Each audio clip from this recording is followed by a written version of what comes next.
Hello everyone and welcome back to the channel. ये video autism series का आखिरी video होने वाला है। बट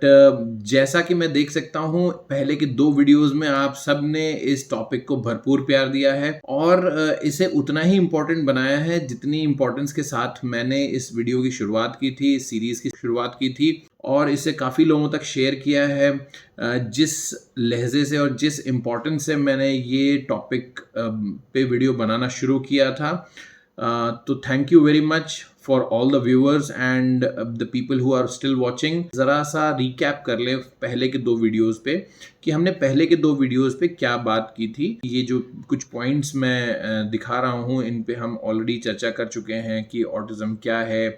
पेरेंट्स का इंटरवेंशन कैसे होना चाहिए, उसके साइंस को कैसे पहचाने। तो चलते हैं आगे, बढ़ते हैं, जल्दी से समझते हैं कि आज के वीडियो में हम क्या करने वाले हैं। आज के वीडियो में हम ये टॉपिक्स डिस्कस करने वाले हैं जो आप स्क्रीन पे देख सकते हैं, जिसमें सबसे पहले हम बात करेंगे कि अर्ली साइंस ऑफ ऑटिज्म हम कैसे पहचाने। तो 1 साल का होने के बाद बच्चा कम से कम ऐसी कोई दो चीजें जो हम आगे बात करने वाले हैं उनमें से अगर ऐसी दो या दो से ज्यादा चीजें नहीं कर पा रहा है तो ऑटिज्म के लक्षण दिखाई दे सकते हैं। जैसे कि बच्चा किसी चीजों की तरफ पॉइंट करना या वेव करना, ये चीजें नहीं कर पा रहा है, अपने नाम के प्रति रिस्पॉन्स नहीं दे पा रहा है, दूसरे बच्चों में डिसइंटरेस्ट शो कर रहा है, यानी कि वो उनमें ज्यादा तवज्जो नहीं देता, उनके साथ घुलता मिलता नहीं है, खेलता नहीं है। एडल्ट्स सामान लाने के लिए यानी बड़े हमारे कोई चीज लाने के लिए कहें और बच्चा वो लाने में असक्षम हो यानी फेल कर जाए तो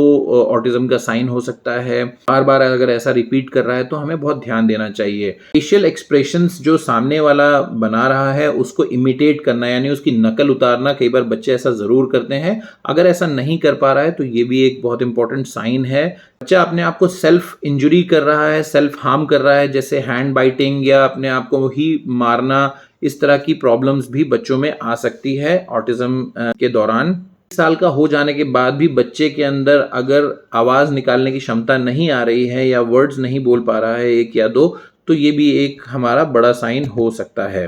16 महीने की उम्र तक आते आते बच्चा अगर कोई एक शब्द भी ना बोल रहा हो तो भी ये एक बड़ा साइन है। और अगर यही चीज रिपीटेडली कॉन्स्टेंटली आगे बढ़ते हुए 2 साल की उम्र तक बच्चा 2 या 2 से ज्यादा शब्दों का एक फ्रेज बना के बात नहीं कर पाता तो भी एक बड़ा साइन है। किसी भी एज पर जाते जाते अगर उसे सोशल स्किल्स या लैंग्वेज की स्किल्स में घबराहट होती है सीखने में या समझने में, तो ये भी एक बड़ा साइन है। कि इन चीज़ों पे ज़रूर ध्यान देना है कि सारे बच्चे सारे सिम्टम्स नहीं दिखाते हैं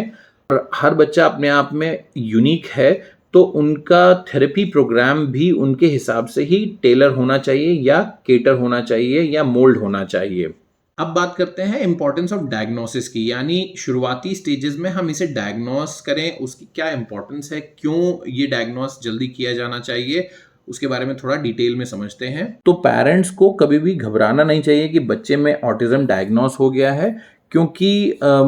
ये बच्चे के हेल्प के लिए है। उसे जो एप्रोप्रिएट हेल्प चाहिए, समय पे चाहिए, वो उसे ऑन द स्पॉट मिल सके, टाइमली मिल सके। स्पेशलिस्ट बहुत ज़रूरी हैं इसके लिए, जैसे कि पेडियाट्रिक न्यूरोलॉजिस्ट होते हैं, साइकियाट्रिस्ट होते हैं और साइकोलॉजिस्ट भी होते हैं जो आगे के असेसमेंट्स बच्चों की देखते हैं या उनके डायग्नोसिस पे नज़र रखते हैं। इससे रिलेटेड कई ऐसे इंस्टीट्यूशंस भी हैं जिनमें से निमहंस, जिसका फुल फॉर्म है national institute of mental health and neuro sciences, और एस्टिक सोसाइटी, ये बहुत इंपॉर्टेंट आपके इंस्टीट्यूशंस हैं जहां पे आप जाके बच्चों का डायग्नोसिस करवा सकते हैं या आगे की मदद ले सकते हैं। इसी के साथ जुड़े हुए हैं कुछ कम्युनिकेशन के इश्यूज जिनको जानना बहुत जरूरी है। इन्हीं सब चीजों के चलते कई बार बच्चों में लर्निंग डिसेबिलिटी शुरू हो जाती हैं जिन पे खासा तवज्जो देना चाहिए और आप उसके सिम्टम्स जरूर पहचान सकते हैं। मैं उनकी लिस्ट यहाँ बता रहा हूँ, प्लीज इस पे जरूर ध्यान दें। तो बच्चों को लर्निंग डिसेबिलिटीज के लिए भी जांचा जा सकता है या इवैल्यूएट किया जा सकता है अगर वो कुछ ऐसे सिम्टम्स शो करें, जैसे कि बहुत ही देर से बात शुरू करना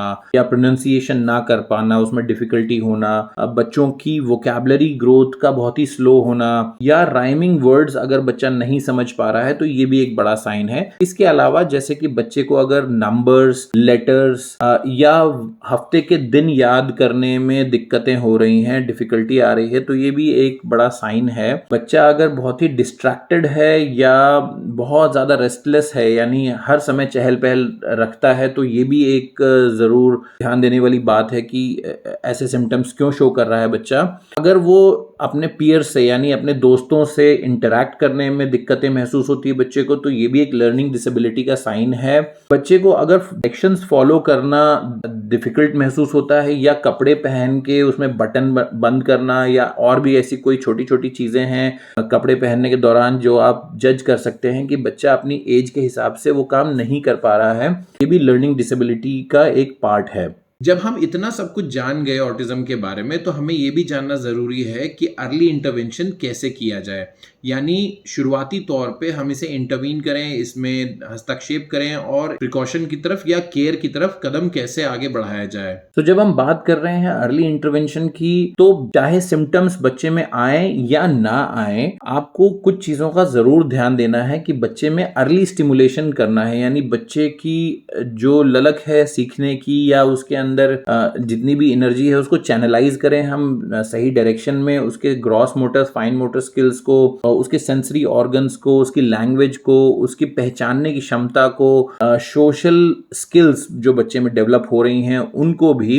जब से वो पैदा हुआ है तब से लेके 5 साल तक की एज तक बच्चे का फुल पोटेंशियल ग्रो कराने के लिए हमें उस पर वर्कआउट करना जरूरी है। अर्ली स्टिमुलेशन के ऊपर हमने एक अलग से वीडियो बनाया है, आप चाहें तो उसे भी देख सकते हैं। ये सारी बातें हमारे ऐसे बच्चों के लिए भी जरूरी हैं जो रिस्क में चाहे हैं या जो कोई भी सिम्टम्स नहीं भी शो कर रहे, भी उन बच्चों के लिए अर्ली स्टिमुलेशन या अर्ली इंटरवेंशन बहुत जरूरी है। इन सारी चीजों का समागम करते हुए हम ये मान सकते हैं कि ऑटिज्म हमारी सोसाइटी के लिए एक बहुत बड़ा इंपॉर्टेंट मैसेज दे रहा है, जिसे हम सब कुछ समझना बहुत जरूरी है और दूसरों तक भी पहुंचाना उतना ही जरूरी है। सो ऑटिज्म का ब्रॉडर लेवल पे अगर हम एक मैसेज देखें सोसाइटी के लिए, तो हमें ये बात करनी जरूरी है कि ऑटिज्म के बढ़ते हुए केसेस, ADHD के बढ़ते हुए केसेस, एलर्जीज, एस्थमा या ना जाने ऐसे और कितनी भी कंडीशंस हैं जिनके केसेस आए दिन हमें सुनने को मिलते हैं, ये हमारी मॉडर्न लाइफस्टाइल पर एक बहुत बड़ा क्वेश्चन मार्क लगाते हैं। तो हमें ज्यादा ये कोशिश करने की जरूरत है कि हम एक नेचुरल और एक स्ट्रेस फ्री इन्वायरमेंट की तरफ अपने बच्चों के कदम बढ़ाएं। खुद अपने भी कदम जब हम बढ़ाएंगे तो हमारे बच्चे हमारे साथ साथ उन्हीं चीजों का सेवन करेंगे जिनकी आदत हम डालेंगे। हम इससे पहले के वीडियो में ऑलरेडी बात कर चुके हैं कि पहले 10,000 लोगों में से एक को ये प्रॉब्लम होती थी, बट अगर आप आज के दौर में देखें तो हर 36 या 40 लोगों में से ये दर आज 1 लोगों पे आ चुकी है, जो कि बहुत ही चिंताजनक बात है। तो हमें हर उस इंसान तक ये वीडियो पहुंचाना है जिसको हम जानते हैं, जिसकी हम केयर करते हैं और जिनके बच्चों को हम जानते हैं, जो बहुत छोटे छोटे बच्चे हैं, अर्ली स्टेजेस में हैं, और हम ये जज कर पा रहे हैं कि ये सारे साइंस उनके अंदर दिखाई दे रहे हैं, तो उनके पेरेंट्स के साथ इसे शेयर करें। तो इस सीरीज के आखिरी वीडियो में इनके पहले वीडियोस की तरह ही आप सब से फिर से मैं अपील करना चाहता हूं कि सारे पेरेंट्स और सोसाइटी मिलकर ऐसे बच्चों के लिए एक अच्छा वातावरण तैयार करें, जिससे हम एक नेचुरल एनवायरनमेंट तैयार कर सकें बच्चों के लिए, जिसमें वो पनप सकें, फल फूल सकें और हमारी सोसाइटी का बहुत ही अभिन्न अंग बनकर रह सके। सो ये सारी जानकारी, ये तीनों वीडियोस, ये पूरी सीरीज आपको कैसी लगी प्लीज कमेंट्स में जरूर बताएं, अपने दोस्तों के साथ शेयर करें। ये मुहिम यहीं खत्म नहीं होती, अगर आप चाहेंगे तो हम ऐसे ही टॉपिक्स पे, इतने ही इंपॉर्टेंट टॉपिक्स पे आवाज उठाते रहेंगे, आप तक वीडियोस पहुंचाते रहेंगे। तब तक के लिए टेक केयर जनता, बाय बाय।